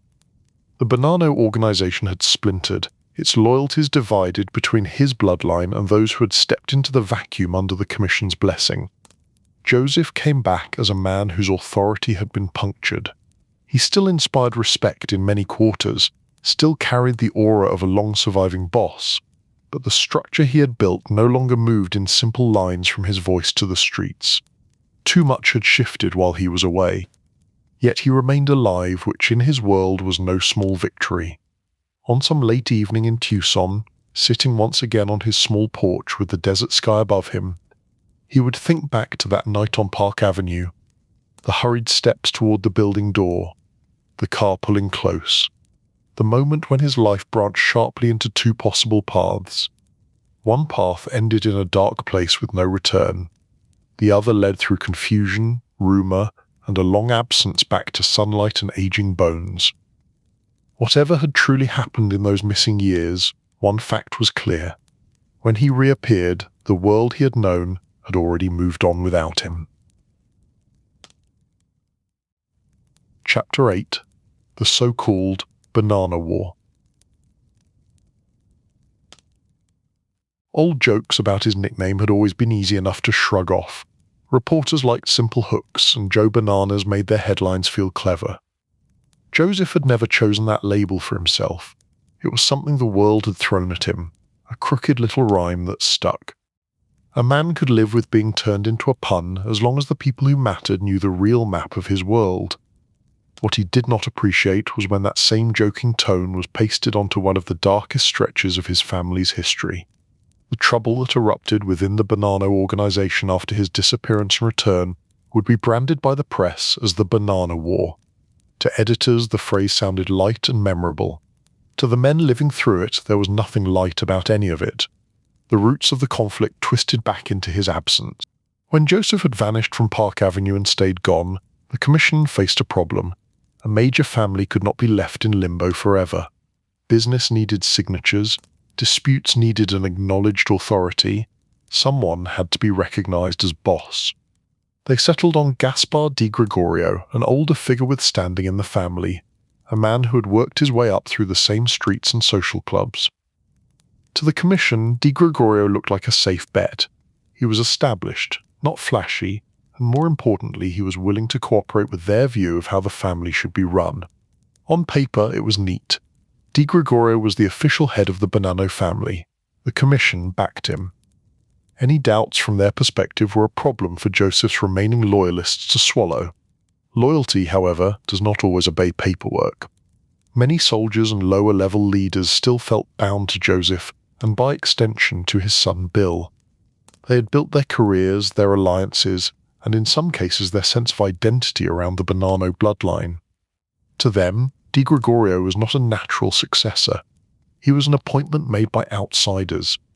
Respect might be owed to his age and experience, but not to his claim on the top seat. In the clubs and coffee shops where the family gathered, the split became visible in small gestures. Who chose to sit where? Whose name was spoken first when discussing orders? Which side men visited during holidays? These tiny choices added up to a clear picture. The family was sliding into two camps. When Joseph reappeared, thin and older but still very much alive, that split hardened. Though he did not march back into Brooklyn demanding his old chair, his very existence undermined Di Gregorio's position. How could there be a new boss while the old one was still walking around, offering quiet opinions from Arizona, and receiving visitors who respected him more than the commission's decree? Bill found himself at the center of the struggle whether he wanted it or not. To many, he was the living extension of his father's authority, the prince of a house that refused to admit it had been replaced. He tried to project calm and control, to act not as a hot-headed younger man but as a serious steward of his father's line. Di Gregorio, on the other hand, tried to exercise his own brand of leadership. He held meetings, gave orders, and made decisions as if his authority were unquestioned. The commission expected him to bring the family back into line, to reassert discipline, to show that listening to Joseph and Bill was a path that led nowhere good. The streets felt the tension. Men who had known each other since childhood now watched one another with new caution. A greeting that once would have ended with a shared drink now ended with an excuse to be elsewhere. Any move, any conversation, could be interpreted as a sign of allegiance to one faction or the other. Each side tried, at least at first, to settle matters with words. There were proposals for power sharing, for partial retirements, for arrangements where Joseph could keep his dignity while Di Gregorio kept his title. None satisfied everyone. Pride ran deep on both sides, and fear ran even deeper. No one wanted to be the first to lay down arms in a struggle where laying them down too early could be fatal. The point where talk failed came with a plan framed as peace. Di Gregorio sent word that he wanted to sit down with Bill and other key Bonanno loyalists to clear the air and find a way forward. The proposal followed familiar patterns: neutral house, limited number of attendees, a guarantee of safety based on old codes that said anyone attending such a meeting should be able to come and go unharmed. Bill knew the rules as well as anyone. He also knew how easily rules could be bent when desperation took hold. Still, refusing outright would make him look unreasonable and afraid. In their world, appearances could be as dangerous as bullets, so he agreed, with as many precautions as circumstances allowed. On the chosen night, the air in Brooklyn was hard and cold, sharp enough to sting the lungs. Bill and his companions approached the address, their senses stretched thin. The house itself looked ordinary: a quiet street, a few cars parked nearby, curtains pulled against the winter evening. Nothing to distinguish it from 1,000 other homes. Then the quiet shattered. Shots ripped through the darkness from a hidden position. Glass exploded outward. Wood splintered. The air filled with the panicked movements of men trying to find cover where there had been no reason to look for it a moment before. Bill threw himself behind a parked car, heart pounding, the metallic taste of fear in his mouth.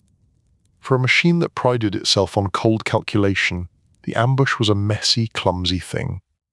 The attackers had misjudged angles, timing, and perhaps their own nerve. Bullets tore up siding and shattered windows, but in the end the targets managed to escape with their lives. The street went back to being a quiet Brooklyn block soon enough, but the illusion of a family that might find its way back to unity had been destroyed as thoroughly as the house's windows. News of the failed ambush travelled fast. Within hours, the city's law enforcement networks were buzzing. Within days, the incident had a name in the papers. Rival gangs in the Bonanno family were supposedly at war. The label Banana War appeared in print, and with it came a smirk that cut deeper than any headline had a right to. Joseph, sitting in his Tucson home, read the articles with a kind of frozen calm. The words described his son ducking bullets on a street thousands of miles away. His family pointed at itself like a snake biting its own tail. Reporters found the nickname amusing. He found it bitter. The conflict that followed was not a single dramatic clash. It was a slow grinding of gears that had slipped out of alignment. Soldiers on one side refused orders from the other. Safe houses became unsafe. Long-standing revenue streams dried up as people chose not to risk doing business with an organization tearing itself apart. Law enforcement saw opportunity. Agents flipped informants who had grown tired of risking their lives for leaders who could not even agree on who was in charge. Prosecutors stitched together cases from scraps of information that might once have gone nowhere. The family's chaos gave them leverage they had never fully had before. Inside the Bonanno world, the split seeped into homes as much as into clubs. Wives worried about which relatives it was safe to visit. Children picked up scraps of conversation they were not supposed to hear and tried to piece together why uncles who had once embraced now avoided one another. In Arizona, Joseph received visitors who brought news in more detail than the papers could provide. Old friends and allies sat at his Tucson table, speaking names and incidents in low voices. Some looked to him for guidance, hoping he might call for a truce, lend his influence to one side firmly enough to end the confusion. Others simply wanted him to bless their own interpretation of events. He listened, weighing every word. The instinct to take control, to call New York and impose his will, tugged at him. So did the knowledge that he no longer held the levers he once had. The commission had made its choices. The younger men on the streets had already drawn their lines. Any direct move he made now could worsen the fracture instead of healing it. In the end, he chose a kind of half-step. Publicly, he emphasized his retirement, presenting himself as a man who had left active leadership behind. Privately, he tried to calm the men who still cared what he thought, urging restraint when he could, reminding them that a family divided too long might not survive as a meaningful force at all. For Di Gregorio, the conflict brought no true victory. His authority always felt borrowed, backed more by the commission than by the hearts of the men beneath him. The failed ambush had stained his reputation instead of strengthening it. Ill health and ongoing pressure wore him down. The position he had fought for proved to be as much a burden as a prize. Bill, for his part, carried scars beyond the physical. He had seen firsthand how quickly the codes of honor and family could be twisted when power and fear combined. The experience marked him, feeding into later choices and into his own later efforts to tell his side of the story to the world. The Banana War, as outsiders insisted on calling it, stretched from the mid-1960s through the later part of that decade, leaving behind a trail of arrests, broken alliances, and unanswered questions. When the dust began to settle, the Bonanno family no longer looked like the tightly run, comparatively quiet operation Joseph had once tried to build. It looked like a house that had survived an internal earthquake, still standing but with cracks in every wall. The commission eventually moved to recognize other leadership, stepping away from the Di Gregorio experiment, and from the fantasy that the Bonanno family could simply go back to the way it had been before Joseph's disappearance. New names rose. The family adapted, as such structures always do, but the damage to its reputation among both criminals and law enforcement lingered. For Joseph, the episode marked a clear boundary in his life. There was before the Banana War, when he could still reasonably believe in his ability to control his organization's destiny. And there was after, when he had to accept that his influence was limited to a few loyal ears, and that his family's name would forever be tied in the public imagination to a conflict reduced to a joke in headline form.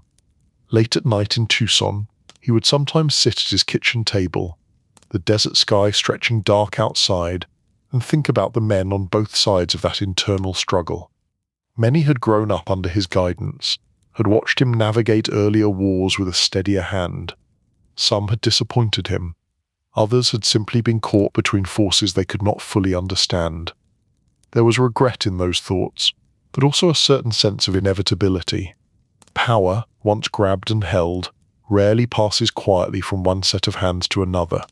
He had known that as a young man watching Masseria and Maranzano fall.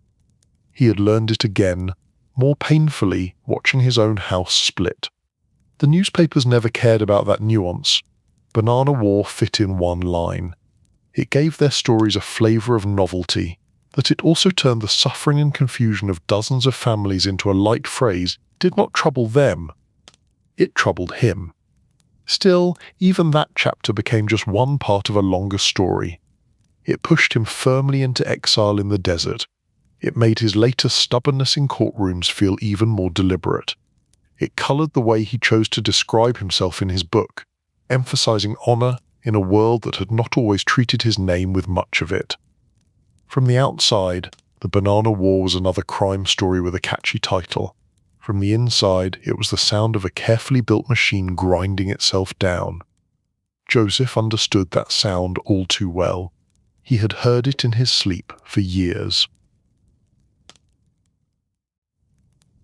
Chapter 9. Ghost at the Edge of the Table. When the shouting finally faded and the so-called Bonanno War settled into its long, tired silence, Joseph Bonanno found himself in a strange new position. He was no longer at the centre of the storm, but he was not entirely outside it either. He had become, in his own world, something rare and uncomfortable. A living ghost.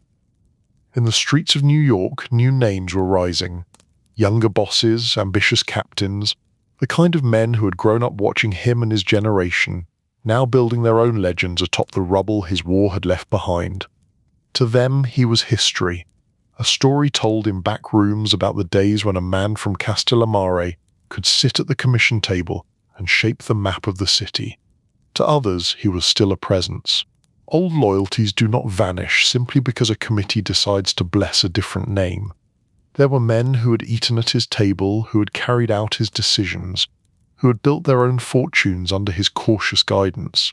For them, even as their daily orders began to come from new bosses, the old man in the desert was still the measure against which they judged leadership.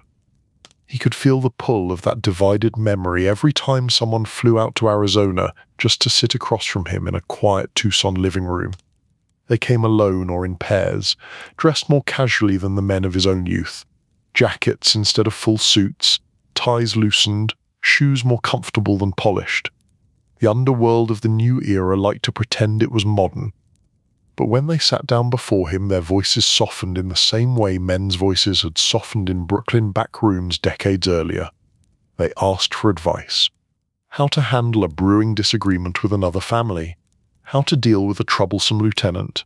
How much to risk in a particular venture now that federal laws had become sharper, now that prosecutors spoke of new tools like racketeering statutes instead of simple gambling charges. Joseph listened, offered opinions, then reminded them that he was retired. Retired, yes. Exiled, perhaps. Invisible to the commission, certainly. But the fact remained, men still came. They still cared what he thought, and that annoyed some of the newer powers in New York more than any public speech might have. The truth was that his name still carried a kind of stubborn gravity. In certain neighborhoods, old-timers in social clubs would lean forward when someone began with, "When Joe ran things," and the younger men would roll their eyes, pretending not to listen even as they caught every word. From his vantage point in Tucson, Joseph also watched a different kind of storm gather. Not the hidden war of earlier years, but an open, almost theatrical campaign from the government.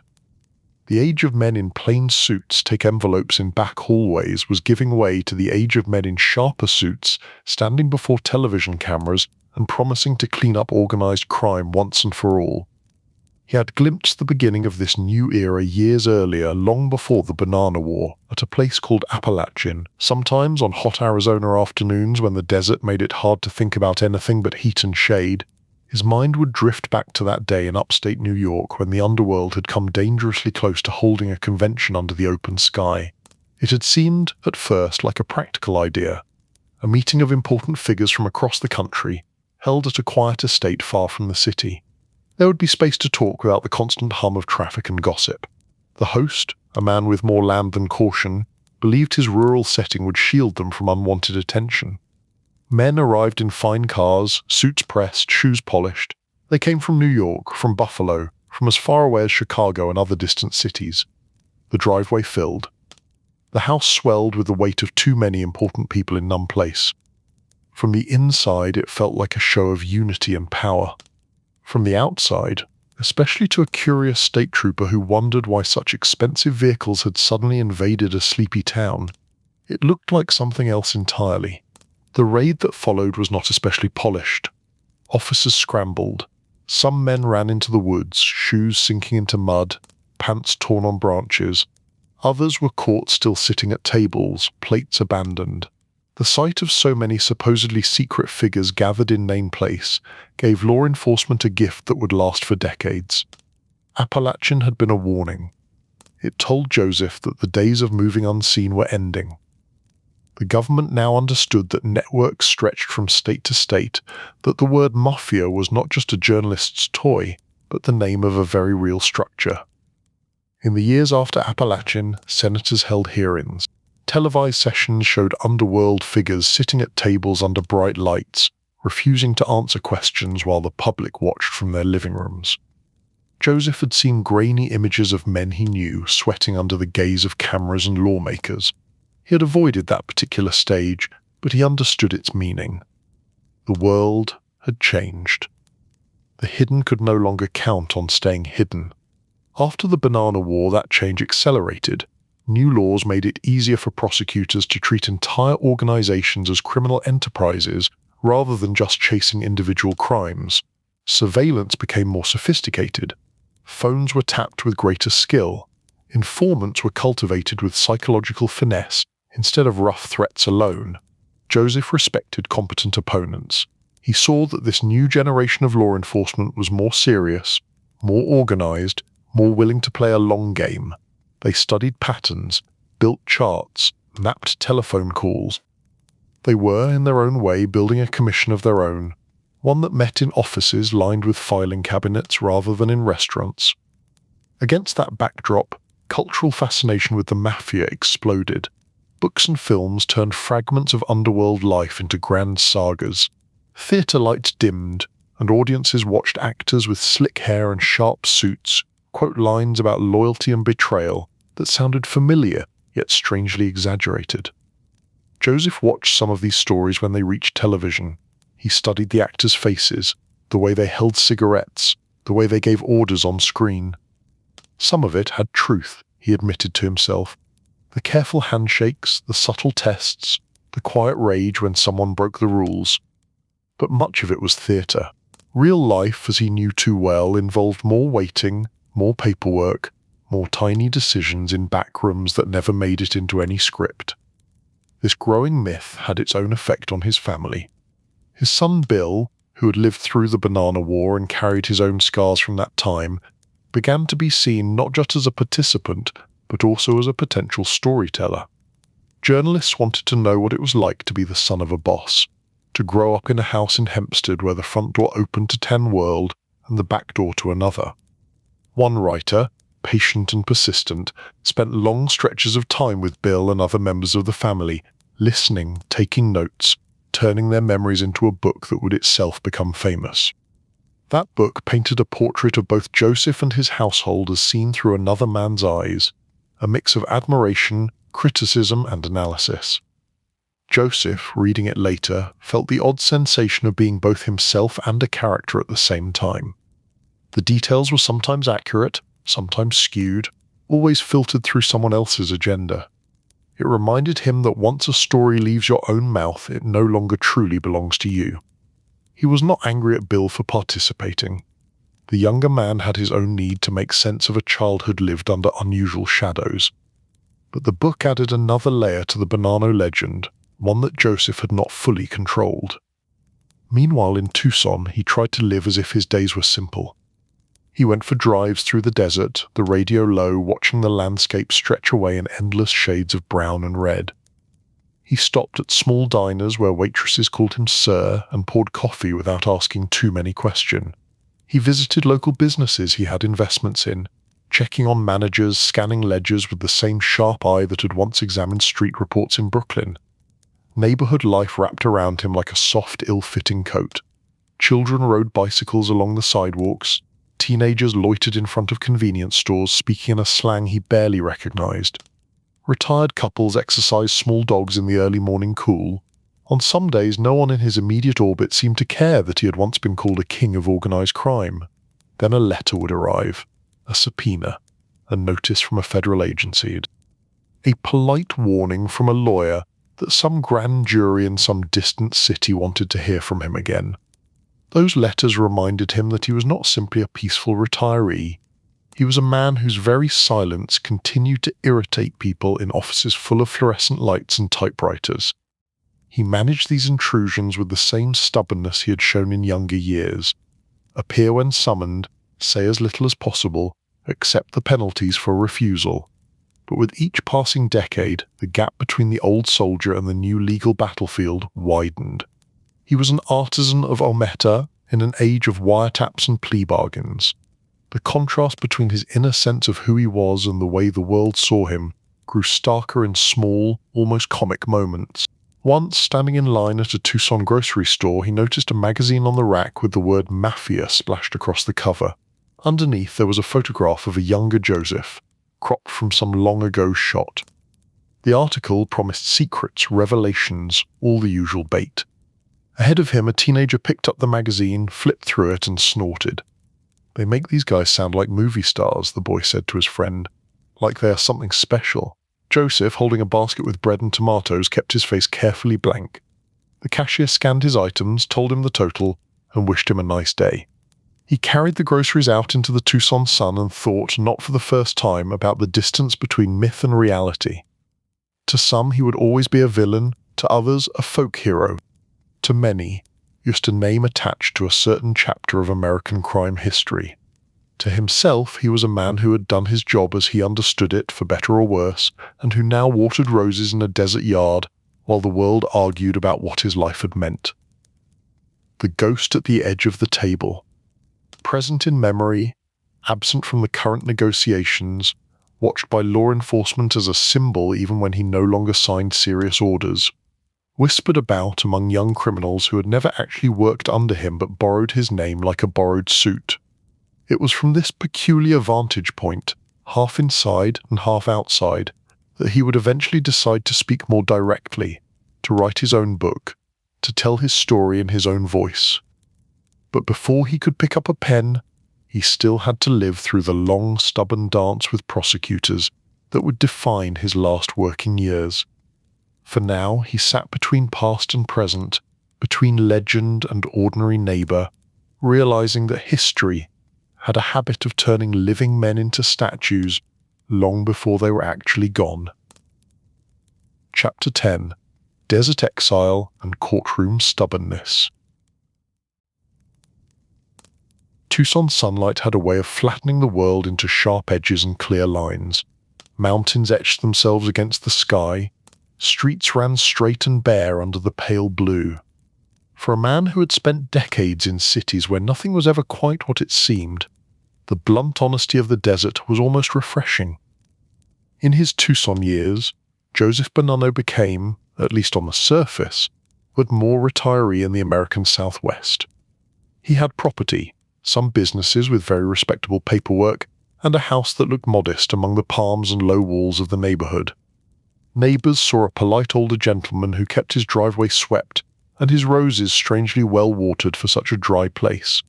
To them, he was Mr. Bonanno from New York, a businessman who had chosen warmth over snow. He waved when he took the trash out. He nodded during small talk about the heat and the price of groceries. If someone mentioned crime on the evening news, he offered a neutral comment and changed the subject with practiced ease. The truth was that Tucson gave him something he had not enjoyed in many years: space. Distance from the crowded streets of Brooklyn and the thick air of New York courtrooms. Here the sound of the wind through dry grass could drown out old echoes from back rooms and commission meetings. The desert did not care who had once sat at the head of which table. Of course the government still cared. Subpoenas found their way to Arizona with the same determination they had once shown in New York. Agents knocked politely on the door. Certified letters arrived with that familiar combination of formality and threat. Joseph's name remained on lists in offices far from the cacti and sun-baked sidewalks. He had never pretended that moving to Tucson would erase his past. It simply changed the backdrop. In many ways, the federal government and Joseph were locked in a long, stubborn dance. They believed that if they pushed hard enough, he would finally loosen his grip on silence. He believed that if he kept his mouth shut long enough, they would eventually grow tired of asking. It was an endurance contest, fought in courtrooms instead of alleyways. He was not afraid of courtrooms exactly. He disliked them. The stale air, the stiff benches, the ritual of being asked questions by men who thought they already knew the answers. The prosecutors wanted not only information, but also a kind of public surrender, a confession that would prove their power. He had no intention of giving them that satisfaction. Grand juries called him. He appeared when legally required, dressed neatly, his expression calm. He swore to tell the truth in the formal language they demanded. Then, when asked about names, meetings, arrangements, he simply refused to talk. Sometimes he invoked rights, sometimes he claimed poor memory. He certainly did not volunteer narratives. The judges grew impatient. The prosecutors shook their heads in rehearsed disappointment. Reporters scribbled notes, describing him as tight-lipped, defiant, uncooperative, depending on which adjective sold more papers that week. "I am an old man with a not very helpful memory," he would say in his own mind, as if offering the world a dry joke only he appreciated. His silence carried a price. Contempt of court was not just a phrase. It came with handcuffs, transport vans, and small cells in federal facilities. Obstruction of justice, a favorite charge for those who tried to hold on to their secrets, added its own penalties. Now and then he would pack a few personal belongings, say a steady goodbye to his family, and go off for what he referred to in private as business trips with no business. He did not enjoy prison. No one truly does. But he handled it with the same stoic patience he had brought to so many other unpleasant tasks. He read, he kept his routine, he minded his own affairs. Other inmates knew who he was, or thought they did, but he did not encourage hero worship or endless questions. The guards, more often than not, treated him like a mildly troublesome uncle, rather than a wild animal. Again and again the government tried to turn those short stays into leverage. They hoped he would reach a point where the prospect of another stretch behind bars would finally push him to talk. Instead, each return from prison seemed to harden his resolve. At a certain age, fear of confinement shrinks next to fear of breaking kind's own code. In Tucson, life went on between those interruptions. He oversaw legitimate ventures with an eye trained by years of balancing more dubious books. Real estate deals, investments in small businesses, leases. He sat with accountants and lawyers, listening as they translated the safe word of contracts and taxes into something even he could tolerate. His family visits brought the greatest contrast. Children and grandchildren arrived at his desert home, bringing with them laughter, stories from schools and offices, small dramas about teachers and bosses and neighbors. Around the dining table, the talk was of homework, upcoming weddings, holiday plans. The television in the next room murmured about sports and politics. To many of the younger ones, he was simply Nonno, the grandfather with sharp eyes, dry humor, and stories that always stopped just short of the places they most wanted to hear about. He told them about Sicily, about fishing boats and church bells, about Brooklyn bakeries and long-ago winters. When questions veered too close to topics that wore handcuffs, he gently redirected them. He was not naive enough to believe his grandchildren were unaware of his reputation. The world had changed, information flowed more freely, books about the mafia filled shelves, films turned men like him into legends or monsters, usually without asking their opinion. Some of his grandchildren had surely typed his name into library catalogues or whispered it to classmates, who thought it sounded exciting. Still, in that Tucson house, he tried to be simply a grandfather. He poured coffee, sliced bread, and pretended not to notice when younger family members studied his face, as if trying to match the man in front of them with the myth they had heard. The longer he lived, the more he sensed the gap between the inside and outside versions of his life. In public, he was a symbol, a name attached to headlines about organized crime. a character in narratives written by reporters, prosecutors, and authors. In private, he was a man who worried about his brother's health, about his grandchildren's choices, about the state of his own aging heart. He sometimes watched documentaries or dramatizations that claimed to portray his world. Actors strutted and shouted, guns flashed, deals were made in smoky rooms lit like theatre stages. He recognized pieces of truth buried under layers of exaggeration. It amused him, in a way, that so many people thought they understood him because they had seen a certain kind of movie. As the years in Tucson added up, his body began to remind him that time cared little about honor codes. His heart was not as reliable as it once had been. Doctors prodded and listened, used careful words about risk and rest. He was stubborn with them, but not foolish. He adjusted his pace. Fewer long trips, more evenings at home. The roses in the yard became familiar companions. Sometimes, late at night, he would step outside and let the desert air wrap around him. The sky above Tucson was big enough to swallow old memories whole. He could look up at those stars and feel, for a moment, as if he were both very small and oddly undefeated. He had outlived many rivals, survived wars both visible and invisible, walked away from situations that would have ended others. The courtrooms and the short prison terms had not broken him, though they had certainly worn him down. The Bonanno War had bruised his pride and shattered the image of his family as a unified, disciplined unit. Yet here he was, an old man in the desert, heart still beating, mind still sharp enough to remember details that entire shelves of books had gotten wrong. He knew better than to brag about that. The desert does not reward boasting. It respects those who simply endure. In that quiet exile, Joseph Bonanno learned a new kind of stubbornness. Not the fierce insistence of a young boss defending territory, but a slower, more reflective refusal to give up his own version of himself. The government could call him what it liked. Historians could judge him from a distance. He would keep telling himself, and anyone who listened closely, that he had lived by a certain code, and that he intended to carry it with him to the very end. Chapter 11. A Man of Honor at the End of the Day. There comes a point in a long life when the past stops feeling like something behind you and starts feeling like a room you live in. For Joseph Bonanno, that moment arrived slowly in Tucson, as the years of court dates and family visits settled into a quieter routine.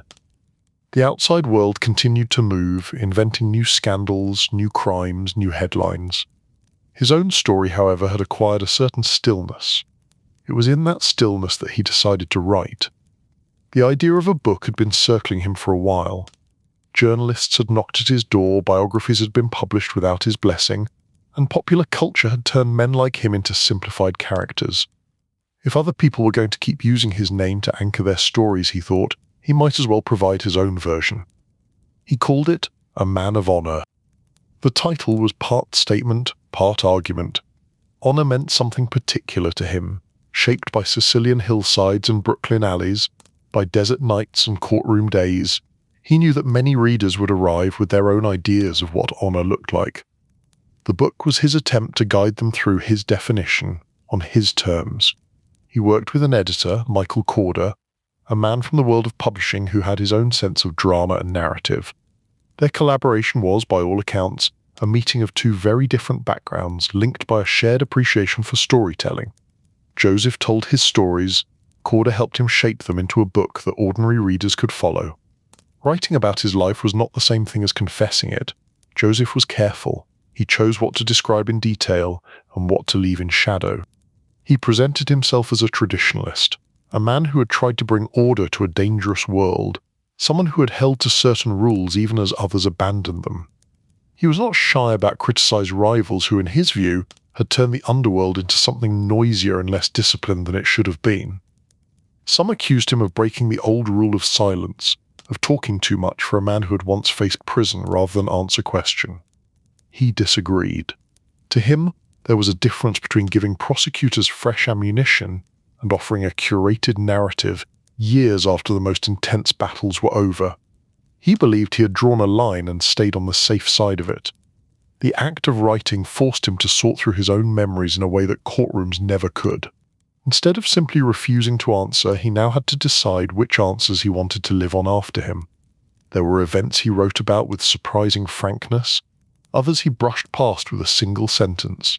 He polished some memories until they shone, others he left rough and unresolved. Memory is a tricky collaborator. It edits as it goes, erasing certain edges, sharpening others. As he dictated and revised, Joseph may have wondered how much of what he recalled was perfectly accurate, and how much had been bent, over time, to better fit the story he needed to tell himself. Outside his study, life continued in its familiar pattern. Faye moved through the house with her usual mix of practicality and quiet strength. Children and grandchildren visited. The Tucson sun rose and set with calm regularity. But inside the pages of the manuscript, decades shifted and rearranged themselves. Sicily, New York, Montreal, Arizona, all flowed together. He knew the book would anger some, amuse others, and fascinate more than a few. People had always been drawn to the idea of the mafia, often with little understanding of how ordinary much of its daily operation had been. He suspected that readers would latch on to the more dramatic episodes and skim past his descriptions of patient negotiations and quiet calculations. Still, the act of telling was its own reward. It allowed him to leave behind something more controlled than second-hand accounts and fictionalized versions. It let him present himself not as a legend or a monster, but as a man who had made choices in complicated circumstances, for reasons that made sense to him, even if they scandalized others. As the book took shape, he also had more time to reflect on the strange fact that he was still alive to write it. Many of his peers had not been so fortunate. Some had fallen in sudden eruptions of violence, others had withered in prisons or hospitals, names fading from headlines as newer faces took their place. He had outlived the heyday of the Commission, the loudest years of New York's underworld, and the most intense bursts of federal attention. The mafia of his old age was not the same mafia he had helped organize. New players, new rules, new levels of recklessness. He watched it from a distance, unimpressed by those who mistook chaos for strength. When he thought of death, which he did more often as his heart grew weaker and his steps slowed, he thought less about judgment and more about the closing of a circle. A boy from Castellammare del Golfo, molded by family and feud, crossing the ocean into the noise of New York, rising to a level of power he had not originally imagined, then drifting finally into a desert town where the nights were once again as quiet as those he had known as a child by the sea. Doctors watched him with the cautious professionalism reserved for patients with famous names. They adjusted medications, recommended rest, occasionally shook their heads at his stubbornness. Heart problems were not a surprise for a man who had spent his life managing stress like a constant background hum. He did not fear the end in a dramatic way. After so many years of reading about his own possible demise in speculative articles, the idea of finally leaving seemed almost dull. No ambush, no explosion, no freeway incident. Just a heart, worn by time and strain, finally deciding it had done enough work. In those last years, he often sat alone on his Tucson porch in the evenings, the same seat where our story first found him, holding a small cup of coffee and watching the sky change colors behind the mountains. He thought about the people who had passed through his life, friends, allies, rivals, family members who had made their own choices in the complicated maze of loyalty and survival. He also thought about the cost of the path he had chosen. Families disrupted, lives bent around the demands of secrecy and power. He did not indulge in long speeches of regret. That was not his style. But neither did he pretend that his life had been harmless. He understood that he had been both protector and source of danger, builder of stability, and participant in a system that hurt many. If there was any comfort, it lay in the fact that the world had kept going.